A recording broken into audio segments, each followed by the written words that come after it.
Welcome to the Fantasy Champions Fantasy Football Podcast. Here's your host, Morgan Colby and Rick Lemon. Welcome to the Fantasy Champions Fantasy Football Podcast. It's January 23rd.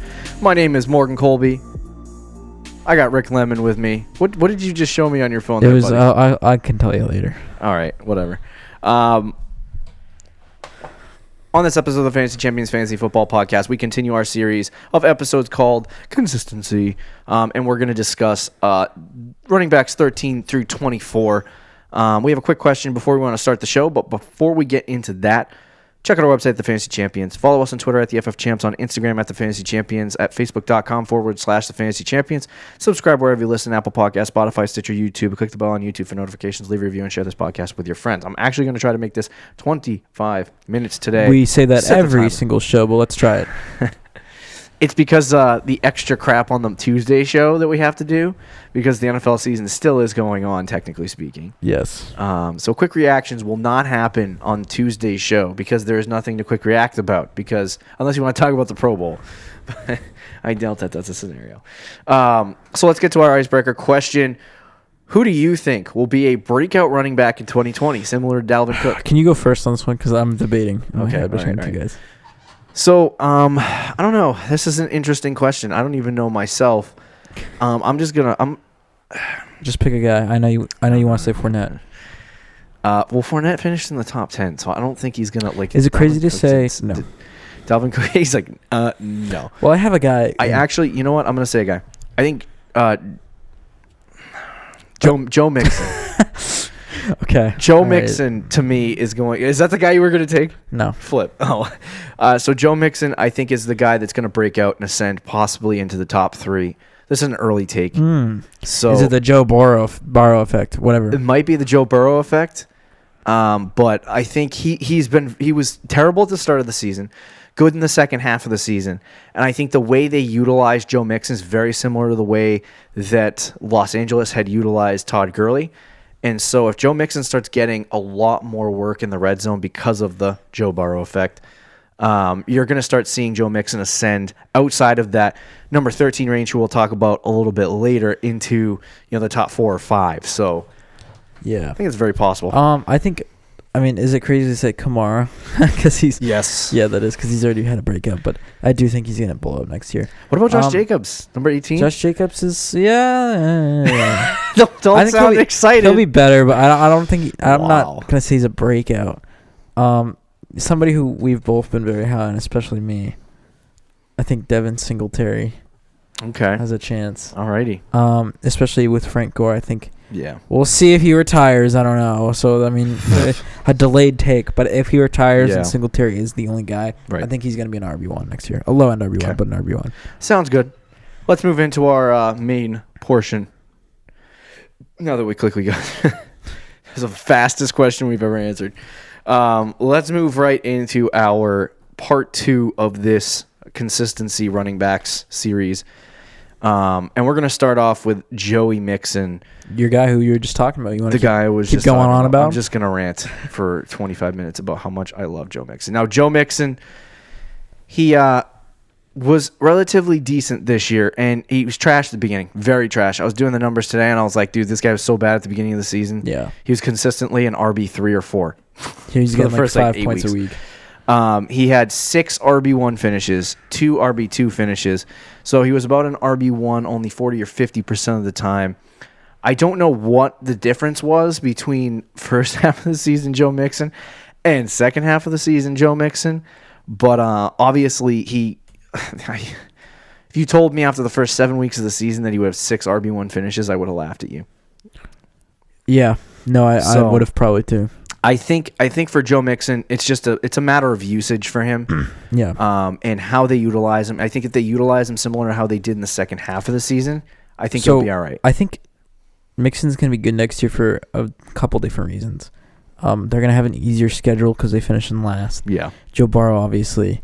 Now, the one concern, though, for Mixon is the same concern, though, he had. Right. 2 concerns. Are they going to be a good football team? Yes.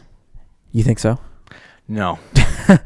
And then is their I was offensive agreeing with your concerns. is their offensive line going to get any better? Because it was considered one of the worst in the league going into last year. Obviously, off-season questions that you have to answer. If they Correct, make some improvements in the offensive line, then They probably won't be through the draft because their first pick is going to a quarterback.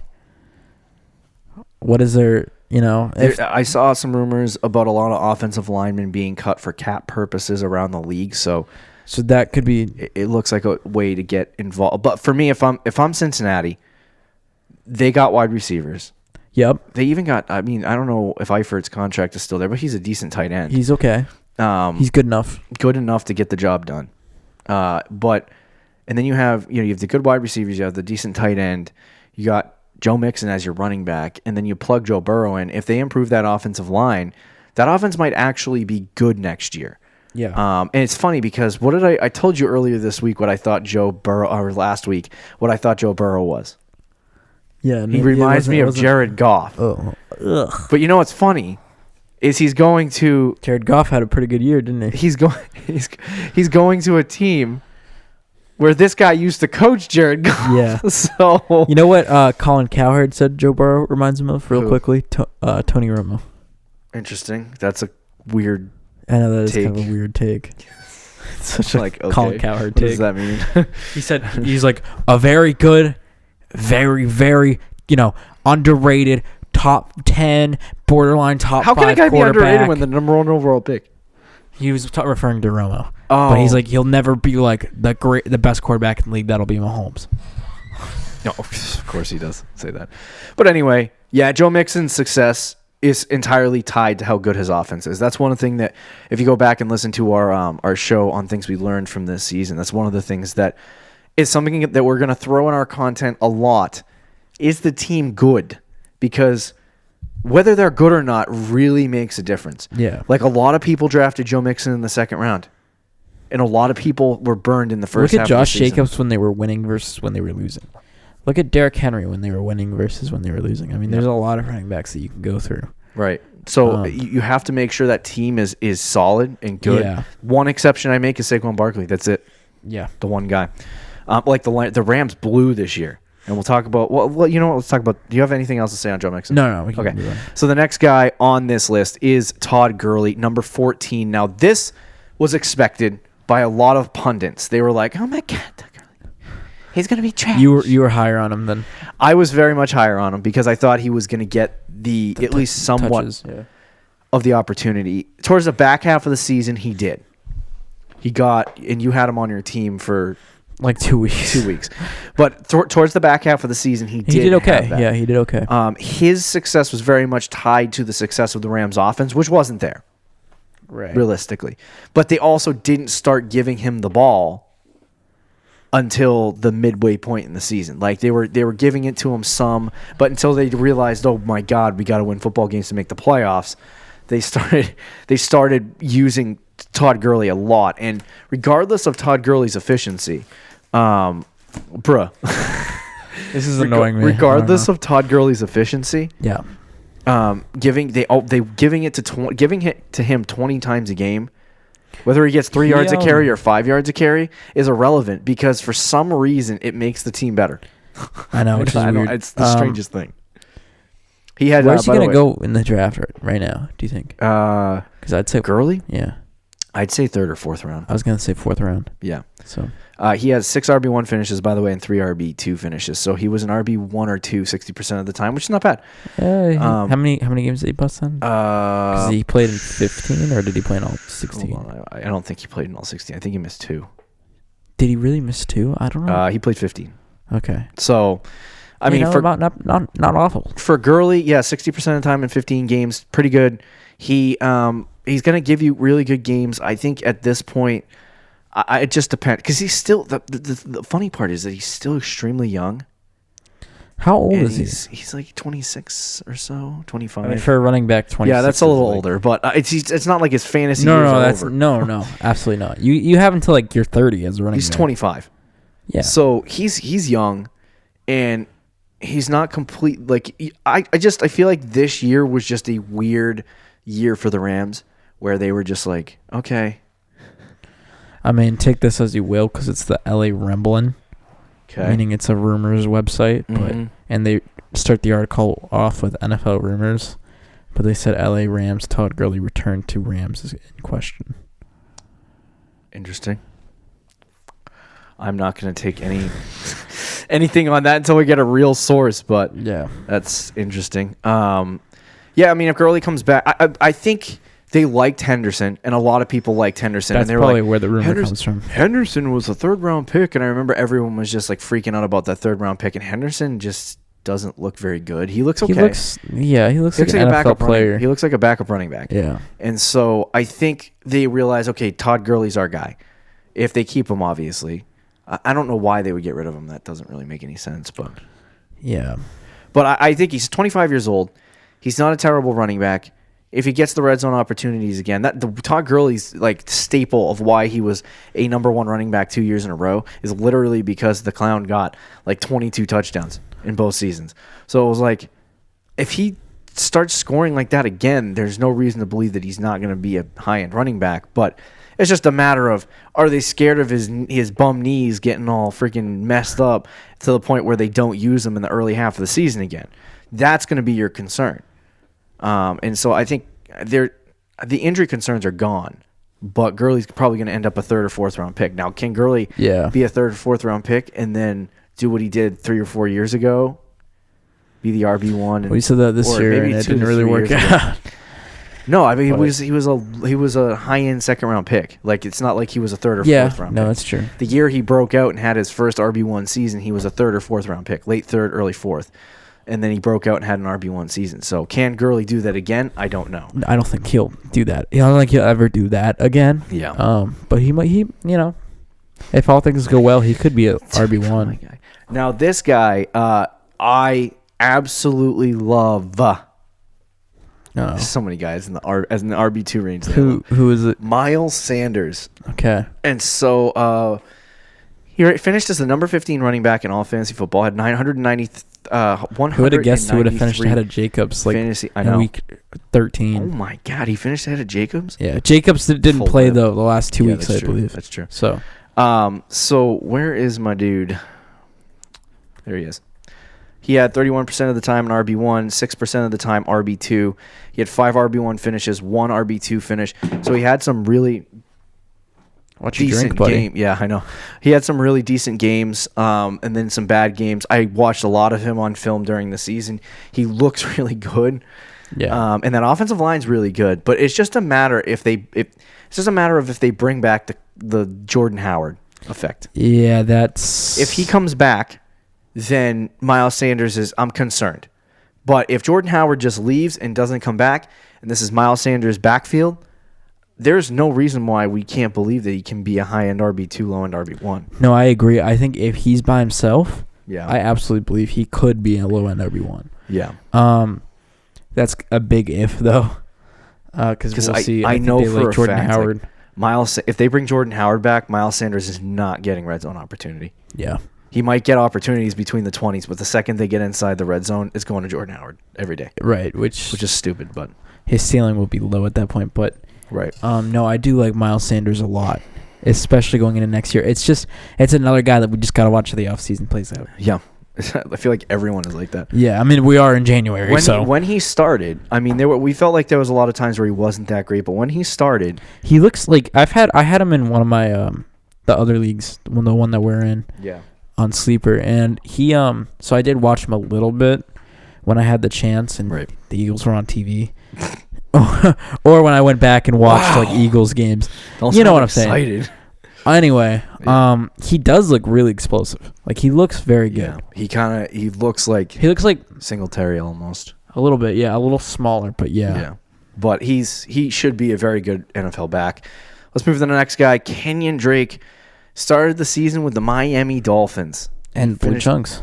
And then he finished just 189 fantasy points on the season, and he was actually relatively good in the opportunity that he was given. He had 3 RB1 finishes, 5 RB2 finishes. So his numbers are skewed. We can't look at his numbers this year and go, he was consistent or he was inconsistent. The only thing we got is a glimpse of what Kenyon Drake might look like as a full-time running back in an offense that actually has somewhat good. I just sneezed and stuff came out. That's disgusting. Yes. But what Kenyon Drake might actually be in 2020 in terms of a running back in a good system. You're distracting me right now. But when he was in Miami, he was just very bad. He was a very bad running back. And Miami is just bad. Yeah. Miami was just bad in general. I was so disappointed that my take was dead wrong, and then he got traded, and I was like, "Here we go!" And then he finishes the RB16, and I was like, "Yes." Miami, not that day. Miami was just not a good fit. No. But again, he's another guy. What is Arizona gonna do in the offseason? Yeah. What is their plan at running back? Because if they bring back David Johnson, and Kenyon Drake, and who's the other guy? Chase Edmonds. I'm not worried about him. No, I'm not either. But he's just another body that's in there. Yeah, you know what yeah. I mean? I wouldn't be as high on Kenyon Drake. But if they go into next year with just Kenyon Drake and maybe Kenyon Drake and Chase Edmonds, they get rid of David Johnson, then you're looking at Kenyon Drake as a potential sleeper next year to be a. No, and I think he's a guy that'll he's gonna go higher. He's gonna be a guy that goes extremely not extremely high, but he's going to be a guy that goes a little bit higher than I might be comfortable with. Yeah. Just because if they do declare him the starting running back for the Arizona Cardinals, which he fits the system, it works for him. So it's if they declare him the starting running back of the Cardinals and David Johnson's gone, he's going to end up being drafted a top 3 rounds. Yeah, he'll probably be a third round pick or so. So I don't know if I'm that in on Kenyon Drake. Mm-hmm. But I do really like him. You see glimpses of greatness when he gets opportunities. So it was a gross fantasy season for him because he spent half of it on the Dolphins. So I'm going to have to do more research as to what he actually looked like. But you can't pull from these numbers. You're never going to be able to pull whether he was consistent or not. In the time he was with Arizona, he was somewhat consistent. But it was a question of who was getting the ball and a lot of questions, yeah. So anyway, number 17, our bust candidate of the year last year, one of our bust candidates, Le'Veon Bell, finishes at the RB17. You were big on the bust. He played in 15 games, and he was probably drafted in the top 10. And he was drafted some leagues. He went as high as 5. He had 6 RB1 performances, 4 RB2 performances, finished as an RB1 66% of the time, which is still high level. But he was consistently trash. No, I'm just kidding.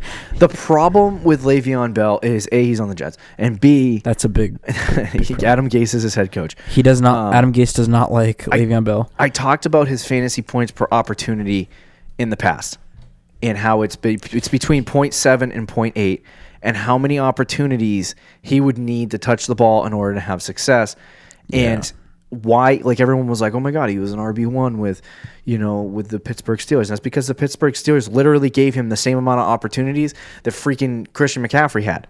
Yeah. It's you touch the ball 400 times, you're going to end up the RB1. I don't see I don't think Bell's bad. I don't think he's that bad either, but I don't see him staying on the Jets next year, and that becomes what's going to happen to Le'Veon Bell. Where is he going to go? Where is he going to go? And it's again, they might trade him. Yeah, straight up. I believe. Yeah, I mean, you saw what Adam Gase said at the end of the season. Did you see what him? Yeah, that whole thing where he was we don't need a running back or something. And Le'Veon Bell retweeted it with the emoji what? Yeah, that's it's. I don't like Adam Gase at all. Yeah, no, he's a clown. He did not want Le'Veon Bell to start, so that's not his fault, but. Yeah, I mean, as far as next year, I think it's landing spot. I don't think he's a bad pick, but I think you just have to know what you're getting into with him. Next year, for me, if he stays with the Jets and Adam Gase is the head coach, right? Yeah. Le'Veon Bell is going to be a mid to low end RB2, and I continue to believe that. There's nothing that tells me if he stays with the Jets, If there's nothing that tells me that he's gonna now if they trade him to Pittsburgh.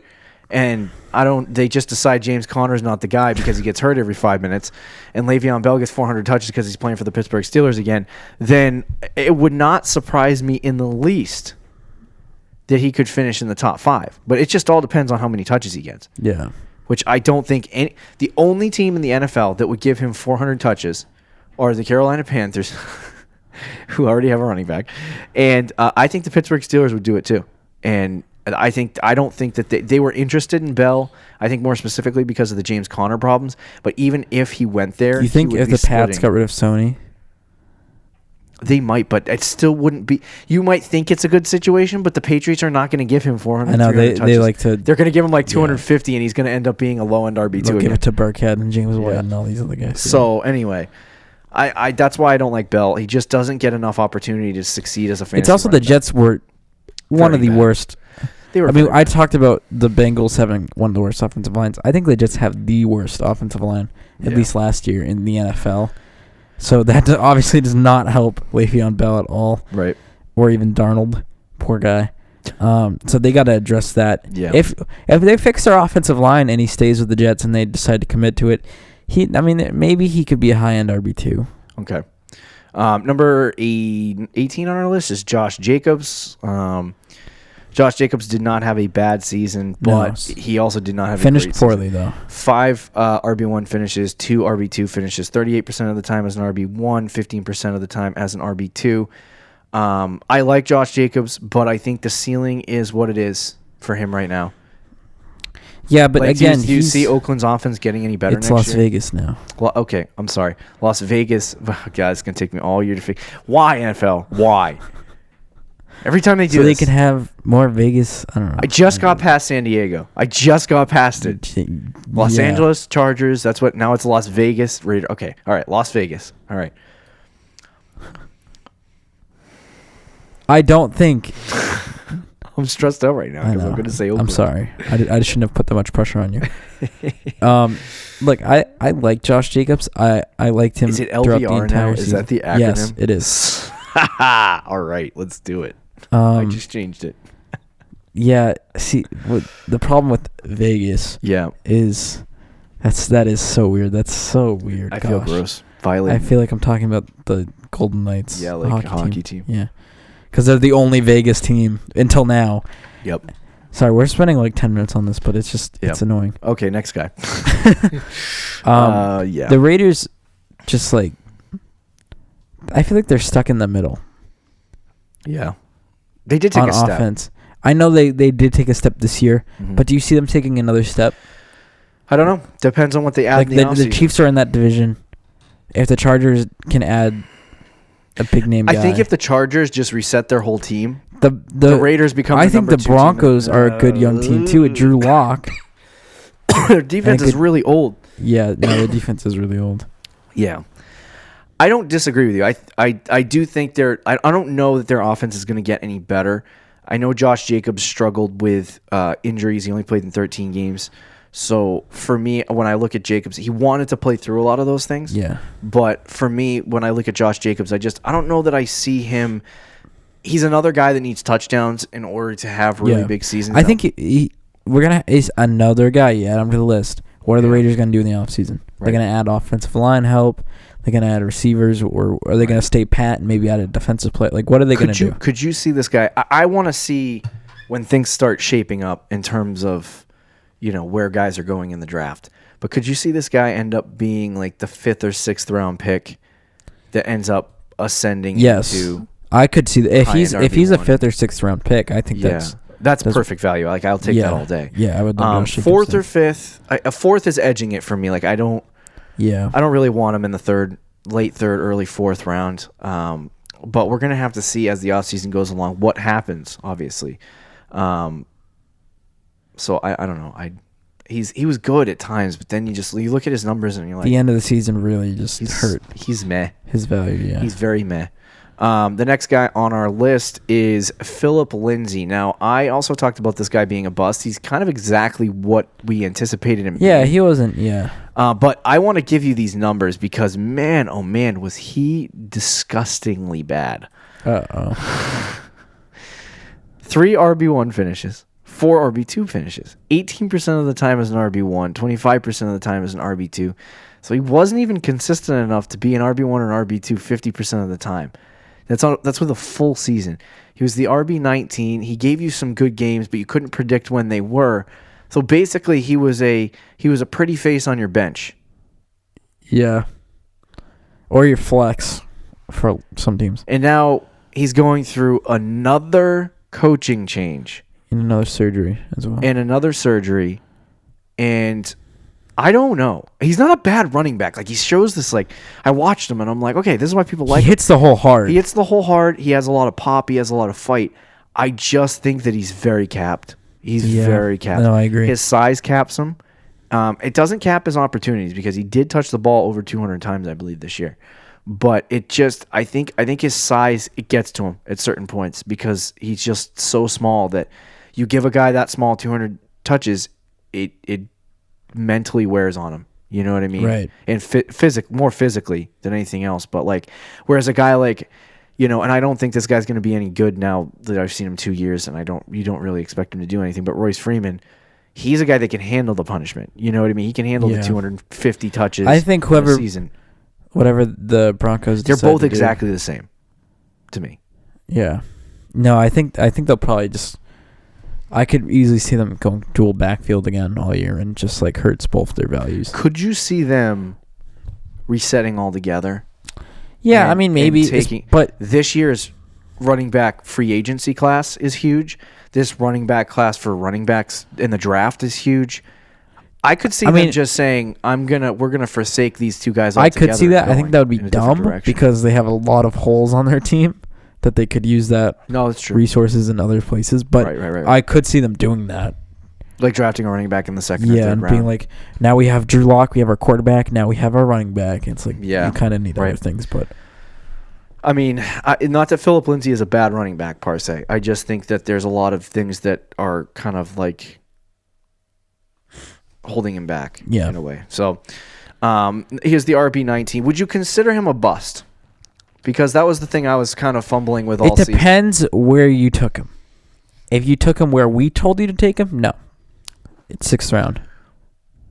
If you took him like in the 4th or 5th round. Yeah. If 4th round pick, he was a bust. Yeah. So 5th round is debatable. I don't hate Phillip Lindsay. I tried to trade for him because of all the easy games towards the end of the season. And the guy was just like, no. Making A, dude. Anyway, Marlon Mack. This guy, to me, was a massive disappointment. Yes, I agree with that. He did miss quite a few games. I think it was he played in. Hold on a second, I'm looking it up right now. He played in 14 games. Yes, 14 games. So he didn't miss that many games. But he had 3 RB1 finishes, 6 RB2 finishes, 21% of the time as an RB1, 42% of the time as an RB2. Marlon Mack, man, disappointing. And I think so. Here's the thing. He finished the year strong, though. Draft night, you're sitting there, and for us, we drafted the night Andrew Luck retired. It would literally happen during our draft. And so the decisions that a lot of people made about Marlon Mack had to do with the luck situation. Yeah. Now, if he had Andrew Luck, I definitely believe he would have been significantly better. Okay. There was a guy that I watch for fantasy football stuff on YouTube, and he loved Marlon Mack all off season. Best ball drafts in like freaking March. And he had like Marlon Mack on all his teams. And like Marlon Mack does this, obviously you lose all your money. But I feel like it's just very disappointing to see what he did this year. There were times where you looked at him, you're like, this guy's a really good running back. Like, but he doesn't really, I don't know. He just doesn't look explosive to me anymore. Yeah. Like, and he might be good this year. I have to watch a lot of film on him in the offseason, but like, I'm not. He's only 23. I just looked up his age. I know. So it's not like he's. I just don't think. Do you think their offense is getting any better? Like there's a lot of quarterbacks. They could go out and add Jameis Winston. Andrew Luck could come back. Yeah. No, I mean Marlon Mack to me was definitely a disappointment. We're not saying that we have any inside sources about all that. No, gosh, no. I wish. Yeah, but that's kind of reasons why I actually kind of like him for this year. Yeah. Because I think a lot of people are very down on Marlon Mack. They're going to fade him. I think they're still gonna use him a lot, maybe even more than they did this past season. Right. I mean, the last 2 weeks of the season, against Carolina, he had 16 carries for 95 yards and touchdown, and then 15 carries, 77 yards and 2 touchdowns. Yeah. So he finished the year strong. He was injured a little bit. I think going into next year, if he's like fallen, because where is he going to get drafted? He got drafted late 3rd round, early 4th this year. Yeah, as a 20, like you're talking about, this is the 20th guy. Yeah, he's gonna be down in the 5th, 6th, 7th round, and not including like rookies and stuff. So right. So yeah, I mean, and for parts of the year, you thought he might be an RB1. If he goes in the 7th round, like right. I would gladly take Marlon Mack there. Yeah. Number 21, Devonta Freeman. I think the days. What is he, 27 now? 26, 27? Yeah. I think the days of Devonta Freeman are pretty much done. He's entering that. He's not old. That's the problem. He's 27, yeah. He turns 28. Okay, so he's starting to enter that Adrian Peterson old man-ness. I think if there's any year he's going to finish as an RB1, would be the last. Yeah. He was very bad this year. 3 times finishes an RB1, 4 times finishes an RB2. Only about 49% of the time he finished as an RB1 or 2, so he was disappointing in a lot of ways in the games that he played. I believe he missed some time. So I feel like this is it for Devonta Freeman. And I don't really expect, like next year, like I think a lot of people came into the season and they were like, oh my God, Devonta Freeman is going to be this. He was a 3rd round pick. A lot of people were projecting him to be high. I've talked about this before going into our draft. I had 4 running backs in the 3rd round that I was thinking about selecting.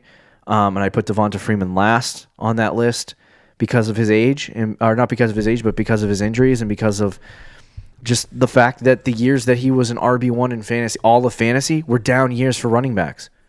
Yeah. So that means the years he was the best, that was when everyone was the worst. You know what I mean? So you're the worst, you're the best of the worst. You know what I mean? So, right.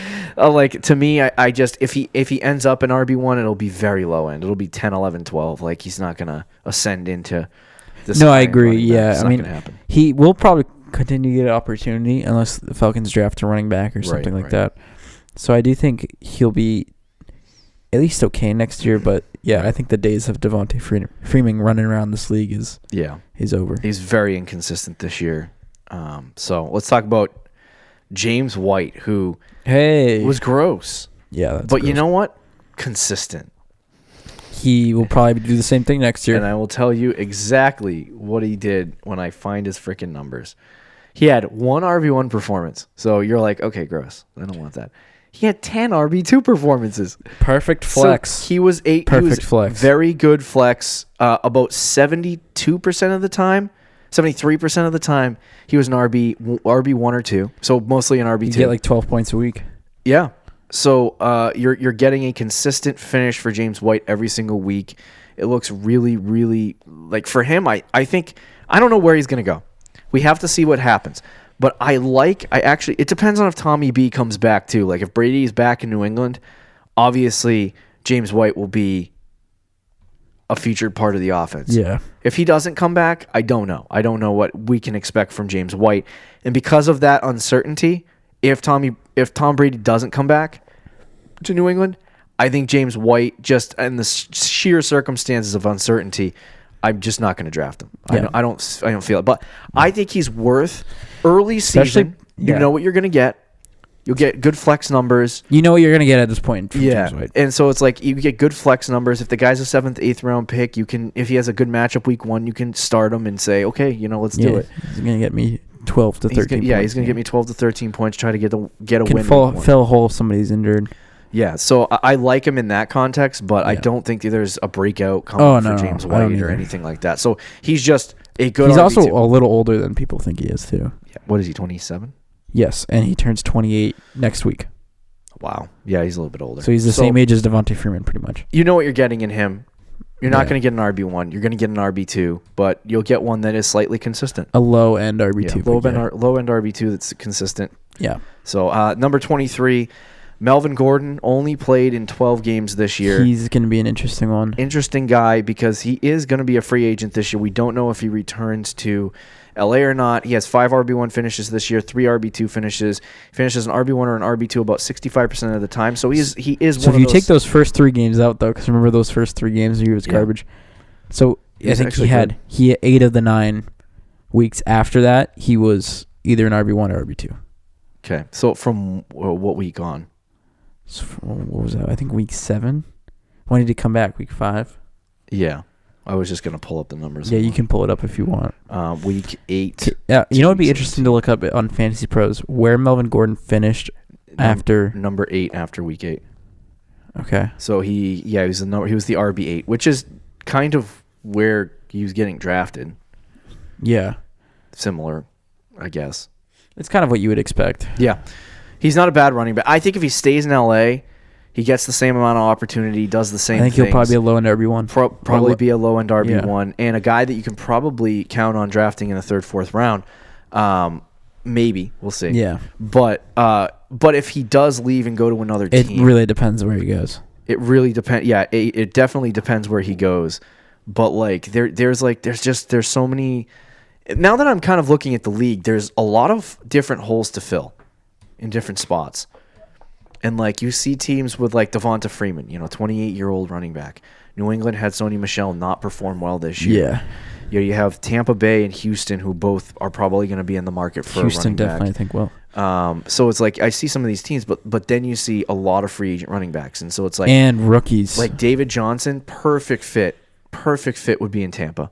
With Bruce Arians, I think that's where he's probably going to end up. That's probably where he'll end up. So that fills that spot. Kansas City needs a running back too. Yeah. So it's like, where's Melvin? You can make the argument Denver goes after somebody like you were saying earlier. Right. So at first I was looking at the league going, who needs a running back? And now I'm looking at the league going, everyone. More than you would think. Yeah. More than you would think. Because you think like the Jets, if they get rid of Bell, will probably need a running back. Right. Yeah. So not that you want to go out and draft whoever they get. But... But yeah, so Melvin Gordon, not a bad option next year. Just depends on where he goes. So you should definitely keep an eye on that. If the man, like, to me, he's a top 5 running back if he gets picked up like by Kansas City, for example. Yeah. But the money that he wants and the money that they're going to fork out to Mahomes, he's not getting a contract from Kansas City. No, probably not. I would anticipate that he goes back to LA. I think that you mean Vegas. Los Angeles. Oh, sorry. See, now I'm getting myself confused. Yeah. Yeah. Yes. Okay. I was ready to correct you so badly about Oakland and Vegas that I corrected you on LA and corrected Vegas. Me on the wrong thing. It's because what team is... There's another team in another sport. I think that's going from LA to Vegas. Or Vegas to LA. I don't know. Whatever. Anyway, yes, I agree with you. I think he's probably going to end up with the Chargers.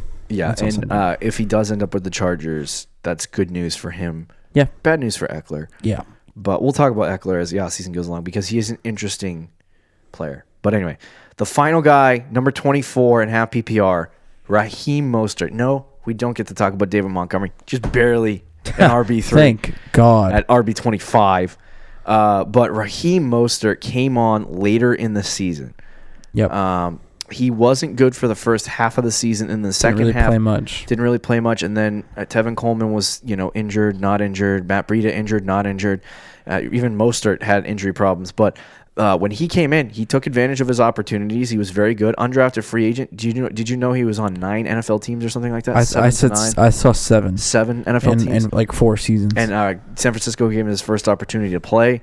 So he's a relatively decent running back, a guy that might actually be good next year. Problem is you can't buy into the San Francisco backfield. That's the only problem with him. I do like him. I think he's extremely fast, as everybody has witnessed. Right. He's a fast running back, and he works with San Francisco. The problem is they're probably going to use a lot of guys next year. Yeah. So just looking at the numbers from week 10 to 17, Mostert was the RB11. Yeah. So he was an RB1. He was a beast RB1 when he was from weeks 10 to 17. Relatively decent, and when he was on the field, he's fast, he's quick. We watched him in the NFC Championship game dominate. See if he does anything in the Super Bowl. He had 4 RB1 games, 2 RB2 games. So about 40% of the time he was an RB1 or RB2. Yeah. But considering that he didn't start or play very much in the first half of the season, that's pretty good. We'll see what we'll see, but we'll see how the 49ers running back situation plays out throughout the offseason. I'm not going to be very comforted by whatever they do because they're not bringing in more running backs. Watch they have a 6 running back core. The problem is, and I would totally be like all in on Raheem Mostert. Like if Mostert was the guy and they came out and said he's the guy and Coleman walked and Burrito would be the third down back and Jerick McKinnon was the third running back or whatever, and you knew that he was going to get the opportunity. Like, I would say Raheem Mostert is a breakout player next year. Yeah. But because of the uncertainty with 4 running backs in your backfield, right? That's just San Francisco. Much, that's Kyle Shanahan. That's what it's going to be. And it works out for them as a team, so they're not going to stop. Let me ask you this. Next year, assuming Jerick McKinnon isn't involved, you have Breida, you have Tevin Coleman, and you have Raheem Mostert. What are you doing with Raheem Mostert in terms of drafting? He's probably not until 6th or 7th round. I wouldn't even go in 10th. He'll probably get drafted high because of the way he finished. Yeah, maybe. But no, I don't think he's going to be that high. I think he could go 7th. I wouldn't draft him there, but I think that's where he's probably going to go. I'm interested to see where he goes because he's a name that no one is, unless he has a massive Super Bowl, he's a name that no one is really going to be thinking about. So I would think that he maybe even falls 9, 10, or 11.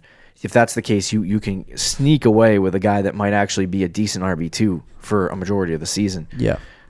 So we'll have to see what happens with Mostert, but that does it for the top 24 running backs that finished in 2019, and we're halfway through this consistency series already. Dang. And I've learned so much already. I know. There's more running back vacancies than I thought. That'll do it for this episode of the Fantasy Champions Fantasy Football Podcast. Don't forget to check out our website at thefantasychampions.com. Do you have any closing thoughts for him before I send him off to the Pro Bowl? Oh, gosh. Nobody watched the Pro Bowl. Yeah, do not hurt yourself. Don't waste your mind on that. See you on Tuesday, Fantasy Champs. Peace out.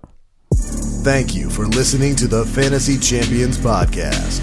Make sure you subscribe on iTunes and YouTube and follow us on Twitter at the FF Champs.